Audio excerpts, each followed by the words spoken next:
Hi friends, இன்றைக்கி நம்ம சேனலில் கொத்து இடியாப்பம் எப்படி பண்ணுறதுன்னு தான் பார்க்க போகிறோம். கொத்து சப்பாத்தி, கொத்து பரோட்டா மாதிரி கொத்து இடியாப்பமும் ரொம்பவே சூப்பராக இருக்கும்.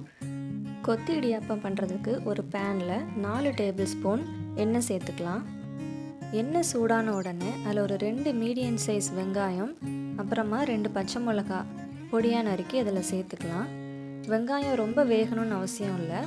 வெங்காயத்துக்கு தேவையான அளவு உப்பு சேர்த்துட்டு ஒரு 5 நிமிஷம் வரைக்கும் வெங்காயம் வதங்குற வரை நம்ம வேக வச்சுக்கலாம்.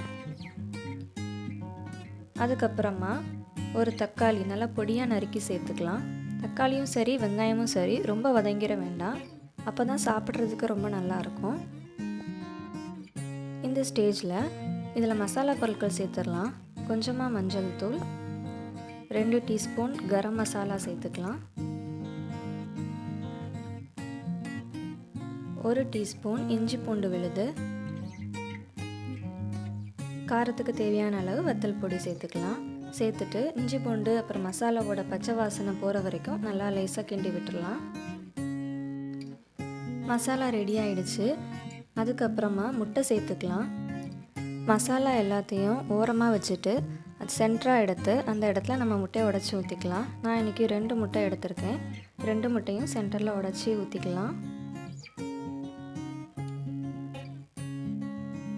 அதுக்கப்புறமா முட்டைக்கு தேவையான அளவு உப்பு சேர்த்துக்கலாம். ஃபஸ்ட்டு முட்டையை மட்டும் லைட்டாக நல்லா கிண்டி விடணும்.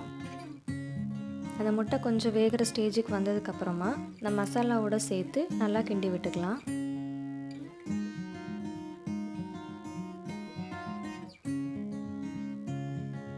முட்டை மசாலா எல்லாம் நல்லா சேர்ந்து வந்ததுக்கப்புறமா இது கூட இதில் நம்ம இடியாப்பம் சேர்த்துடலாம்.